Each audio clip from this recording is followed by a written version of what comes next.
අපි මෙන්න මෙහෙම අදහසක්. නායකයා කියනවා 2019 බිඳුවයිනු ප්‍රතිශතාත්මකව බල ශක්තිය අර්බුදයේ විසඳන්න කියලා තියෙන ක්‍රියාමාර්ග. ඔන්න ඔහොම කියලා ඊට පස්සේ කියනවා 100ක් සාධනීය කතාවක්. ඔන්න සාපේක්ෂත්වය පියතුලේ සාධනීයත්වය පිළිබඳ කරුණක් ඉදිරිපත් කරනකොට වීඩියෝ එකේ අවධානයක් දෙන්න ඕනේ. සාධනීය කියන වචනේ තේරුම දැනගන්න. සාධනීය කියන්නේ 75%ක්වත් වැඩි කියලා පෙන්වන එක. බිඳුවක් අඩුයි කියලා පෙන්වන්නේ අපිට නෙවලා. අපි ඒක ගැන කතා කරන්න ඕනේ. ඒක ගැන ඔබ නෙමෙයි කතා කරන්න ඕනේ. ඔන්න සාපේක්ෂත්වය. ඊළඟට කතා කරනවා විතරේ දෙවන්න කියනවා 2024 අයවැය ප්‍රතිපත්තිය කියලා කියනවලු. විතරේ වර්ෂයක් අවසාන අයවැය ප්‍රතිපත්තියක් ගේන්නේ 2024 අයවැය ප්‍රතිපත්තියක් ගේන්නේ ලංකාවේ තව ජනගහනය 7 වුණා විතරයි. ඔන්න අයවැය ප්‍රතිපත්තිය කියන විදිය. විතරේ ඕවන මේ අපිට කතා කරන්න ඕනේ. ඇත්තටම කතා කරන්න ඕනේ මොකද්ද? ලංකාවේ අනාගත බල ශක්ති සුරක්ෂිතතාව උදෙසා වර්තමානයේ අනුගමනය කරන ක්‍රියාමාර්ග සාධනීය මට්ටමක පවතිනවා කියලා. ඔය කියන කාරණා එකක්වත් සාධනීය මට්ටමක පවතිනවා කියලා ගෙනක්වත් නෙමෙයි.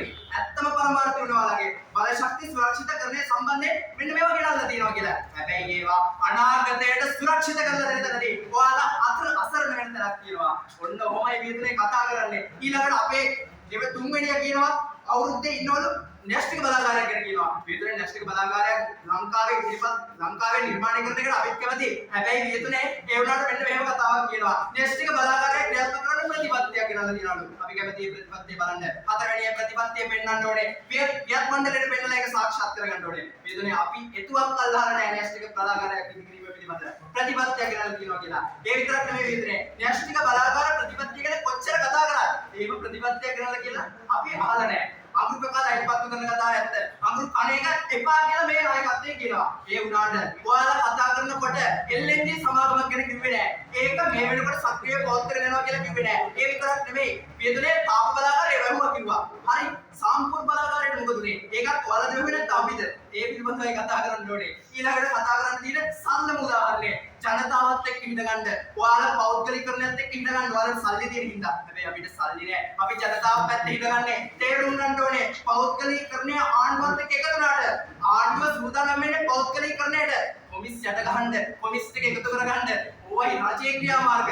හැබැයි අපි මේ පැත්තේ හිටගන්නේ නැහැ. අපි සාමාන්‍ය ජනතාව පැත්තේ හිටගන්නේ. ලංකාවේ කුරුණෑගල දිස්ත්‍රික්කයේ කොච්චරක් සූර්ය පැලන හයි කරලා තියෙනවද කියලා දැනගන්න පටන් ලංකාව පුරා සූර්ය බල ශක්ති උත්පාදනය කොච්චර මට්ටමක තියෙනවද කියලා අපිට පෙන්වන්න ඕනේ. එහෙනම් තාප බලාගාරය වැහුවා. හැබැයි ඒ වහපු ප්‍රමාණයට අදාළව අපිට ගෙනල්ලා පෙන්වන්න ඕනේ. ඒ වහපු ප්‍රමාණයට අදාළව සූර්ය බල ශක්තිය සහ ජල විදුලි බලය ගැන ලොකු දෙයක් කිව්වේ නැහැ. සූර්ය බල ශක්තිය ගෙනල්ලා පෙන්වන්න ඕනේ. අන්නේ වහපු ප්‍රමාණයට අදාළව ඊට වැඩි ප්‍රමාණයක් උත්පාදනය කරලා තියෙනවා කියලා. විදුලේ කතා කරන්න තියෙන ඔන්න ඕවා ගැන. විදුලේ මෙන්න මෙහෙම කියනවා.